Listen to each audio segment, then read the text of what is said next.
That's bad.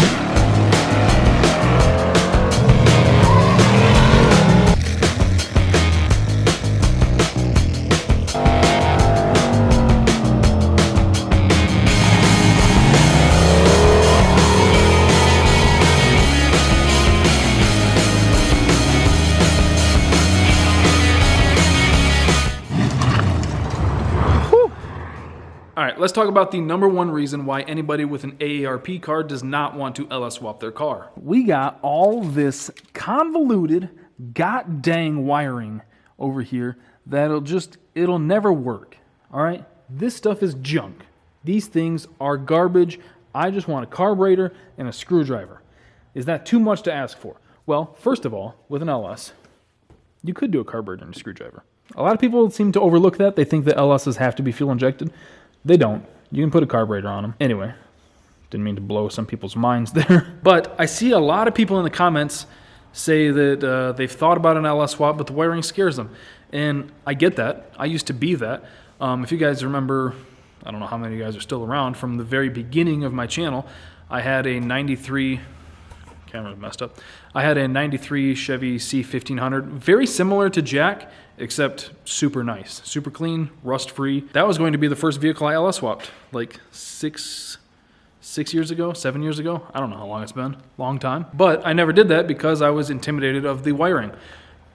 In hindsight, I wish I'd done that, and I wish I kept that truck because I'll never find another one like that. Now, I want to say, just if you can wire in an MSD box to a distributor and make it all work, you can handle the LS swap wiring.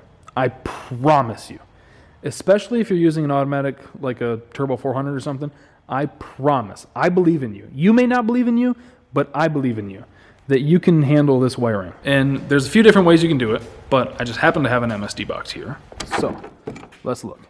There's 1, 2, 3, 4, 5 wires that you have to connect for this one. All right. I know some are different, but this one is 5 wires. Now, I'm going to tell you a little secret that some people have been keeping from you about LS swaps. Those harnesses, they all plug in, and you can't mix them up, except for like 4 or 5 wires. That's all. It is the same as that.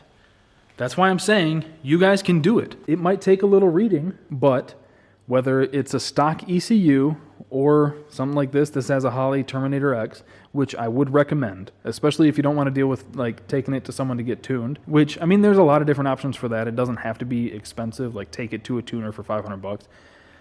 If you're doing like a stock engine, no cam swap, nothing like that, all you got to do is have the computer like unlocked and then turn off the anti-theft. That's all. And that should only be max $150. If they're using HP tuners, it'll cost them $100 to do it, and then just $50 labor. Literally, all you got to do is, it's a little drop-down menu. You select, I think, off or disable or something, and that's it. You save it, flash it back into the computer, you're done. It's literally a 5-minute thing. The thing that's nice about with the Holley is, like, this car is a perfect example of what I think 99% of people who LS swap cars is going to do. Just a cam, headers, nice little street driver hot rod that they want to sound good, do great burnouts with. So this has a cam, intake, cheap eBay headers.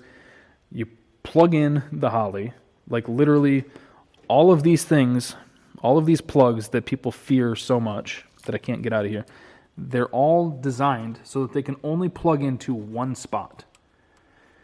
And then especially like when the harness is routed, you can't mix it up with anything else. I think there might be like one plug that could go in something else, but it's routed in a way that you'd have to fight to get it plugged in there. I don't remember what it is. And then the reason that I say I recommend the Holley, even though it is so drastically overpriced, no shade thrown to Holley, but I mean, come on.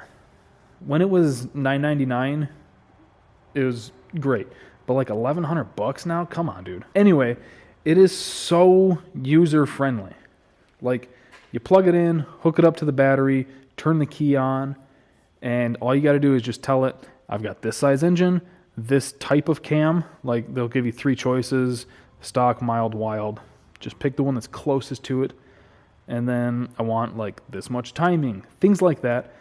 And flash it in there. This thing, once I got it done correctly, it fired right up, which has been my experience with all of these Holleys, is you get it dialed in, like you just tell the computer the right things with the engine, which was my issue with this. I told it I had a different sensor than what I had, and it fires right up.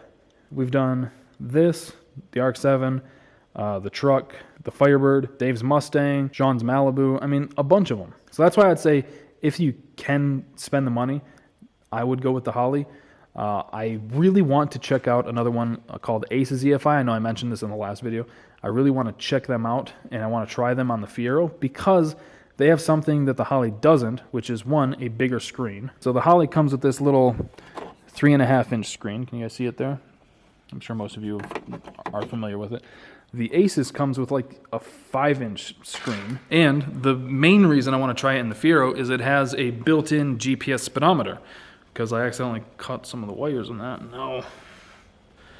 So it'll have your full display of gauges and a speedometer, which is perfect for like a manual transmission or Turbo 400, things like that. And those are like $800, $800 or $900. I don't remember offhand. And they go on sale all the time. So I want to try those. I haven't, so I don't feel comfortable recommending them. Now, I've got some Holley instructions here that I keep on hand, just in case I ever need to reference something. Okay, here's our loose wires. So there's 1, 2, 3, 4, and this one's optional. This one's technically optional too. So there's only 3 that you have to hook up. A red and white switched wire, so that'll like go to your key or whatever to send like 12 volts to the ECU, let it know you're powering things on. And then there's a red 12 volt that should go directly to the battery. And then there's a chassis ground. The other optional ones are for a fuel pump or a tack output.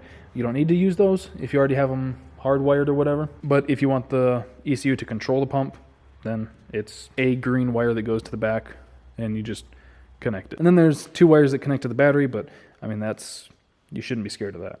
So it's like there's literally 3 wires here that need to be connected, and I think there's a couple grounds hidden somewhere.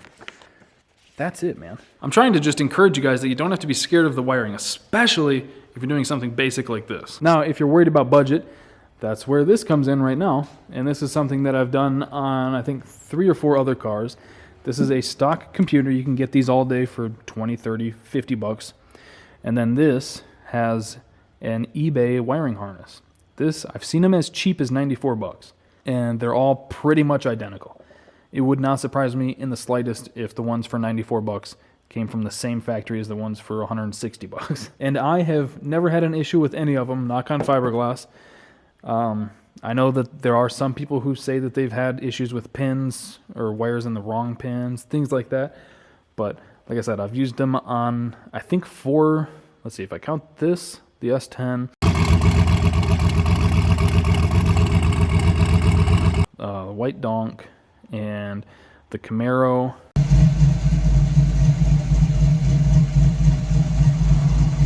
So 4 for sure cars I've used these cheap harnesses on with no issues. And again, this one, I think there's 5 wires you got to connect, but it's like the same story as the Holley.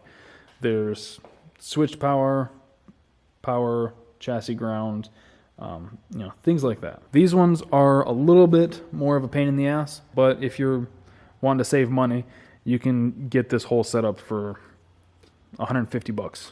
So sometimes that's the way to go. And then there's also like Mega Squirt, Micro Squirt. I can't speak to those. I've never done those personally. I know my buddy John with the Turbo LS Blazer, he's got one of their setups in that. I don't remember. I think it's a gold box. He really likes it. I've heard Matt Happel from Sloppy Mechanics say that if you're building a dedicated race car, he thinks that Mega Squirt is the best for that. So I would tend to believe that. So anyway, this was for the people that want to do LS swaps, but maybe we're a little nervous about the wiring.